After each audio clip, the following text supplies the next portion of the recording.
I'm also, coincidentally, recording. Good stuff. So, welcome to Sydney, guys. I mean, how have you been enjoying your stay so far? Actually, we have been going all around the world, and this is the only city that we had time, a little bit of time, just to have a couple of, 3 dinners we have had. 3 or 2? 3. How many? 3. Iceberg yesterday and the one before. 3 dinners. We went on the harbor. Yeah, the one that Jeffrey, we were very tired, remember? Do I have to be specific in front of the gentleman? 3 dinners, just believe me, shut up. So. And that's it. But yes, we went to the top of the bridge also. And, They saved the best for last. It was great. It was And great. how did you enjoy the premiere on Sunday? It was great, actually. It was my first yellow carpet. Was it your first yellow carpet? First. Probably the last, but it was great. There were flamenco players and kids. And all the I love kids kids. and the It was hot though. piñatas. I felt sorry for the guy in the cat costume. But we were coming from Rome, and it was very cold there. Kind of in Berlin was very Berlin was cold. We very were coming from the cold. winter in Europe, so it was kind of refreshing for us just to change a little bit. Yeah. I'll tell you, I was very appreciative that they tried to include me and put a mariachi one in the middle of the flamenco band. I don't think he was doing anything, but he was just standing there with his mariachi costume. I said, okay, thank you. They just It's mix nice us to- always. They it's mix nice to us live in an always. organization. All the Spanish cultures get like in the mind of people all together. Yeah. Yeah, but it's okay. I mean, we're not gonna be very picky about it. It was great. No, it was great. So, how is it working together again? Obviously, this is probably your 5th or 6th film you've worked together on. Not How bad was at it? all. It's surprisingly pleasant. It's unbelievable. We didn't actually kill each other yet. Yes. We're still here. It's our last day and we did it. We did it, baby. I mean, do you actually record your voices together, or is it all individually when you're recording the soundtrack for the film? Both. First, it was my first time, so Mhm. I had a lot of training with Chris Miller, and then once I understood the character, then I finally got the privilege to work with the master here. And did you enjoy working on an animation film like Oh, this? yes. I was surprised how much I loved it. Do you think you're going to be doing some more? One can only hope, but only the audience can tell.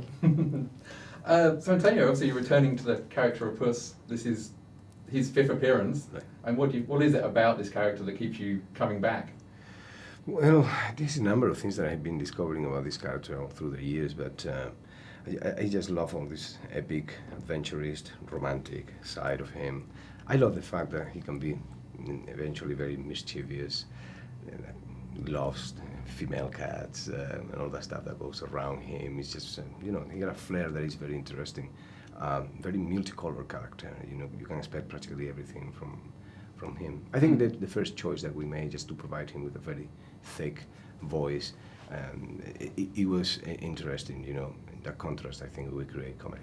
So it has been so far a great adventure actually with Puss in Boots. It's now part of my career, part of my life in a way.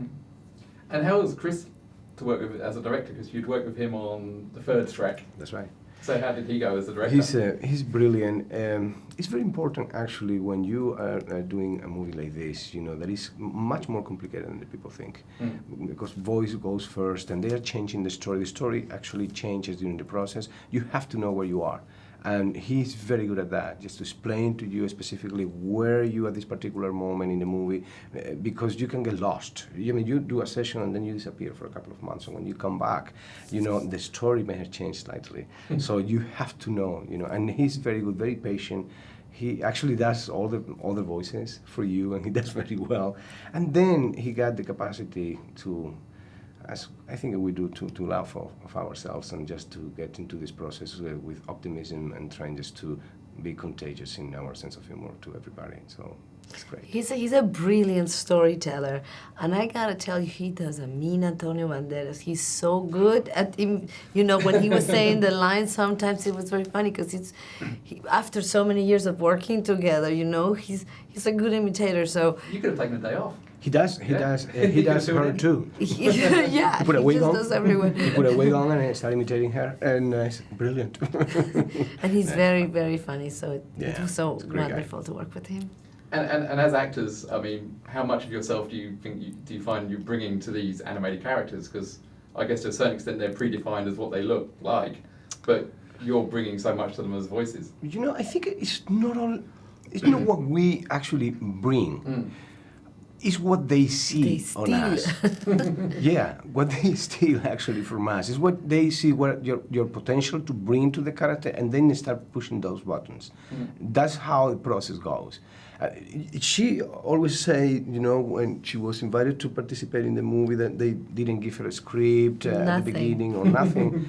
She can tell probably the story better than me, but I think what they were doing is just to try to know her features as a person and adapt that to the character. And that's what they did with him when they started with That's the right. with the Puss in Boots. Yeah. And were you slightly nervous the fact that you were signing up X-ray? to I film with didn't no know script? that's what I was signing up to. I kept waiting. They didn't tell me they were not going to give me a script. I thought I was going to walk in there, I was going to see the movie and just put the voice. None of that. There was no drawings. There was nothing. It was just Chris describing a place and situations and wanting you to come up with things, you know. It's fresher. But what was it that made you want to make this your first animated feature? You know, I think that we're living in a trend world now where if you don't have a good animated character, you have not made it in Hollywood. And I had some smaller parts that were not as interesting. And I said no. And I'm so proud of myself because I didn't settle, and now I got the best female character in animation. I think she's terrific. I'm so glad I got her. And do you think there's going to be more Puss in Boots? I mean, just speaking to Chris, and he said he wants Puss to be like James Bond. Like, Puss will return in. Can you imagine doing lots more of these? I can imagine, but but all of those things depend on the audience, of course. You know, I mean, if you don't have a successful movie, you're not going to do a sequel. So if the audience demands the character to be there in their lives, it will be mine, definitely. Cool. Well, look, thank you so much, guys. Thank That's you welcome. so much. Oh, I've got time for one more. Oh, So, great. I mean, looking at the film now, after, especially Salma, not seeing a script, watching the film for the first time, how did it feel seeing your voice It was voicing a cat? It was quite an experience because I didn't see what that world looked like completely either. So I became the audience. I was totally into it. And just to see the way she moved and some of her things, what made me the most proud is that we all created a character, including him. We all created in this female character something that breaks all the cliches for fairy tales for girls. She's a strong, independent, free-spirited, courageous, active hero that is not waiting for anyone to come and save her. And I was so excited to see that on the screen. Fantastic. Well, that is my time up now, so thank you very much. Thank you. Enjoy the rest of your time in Sydney. Thank you. She's the Virginia Woolf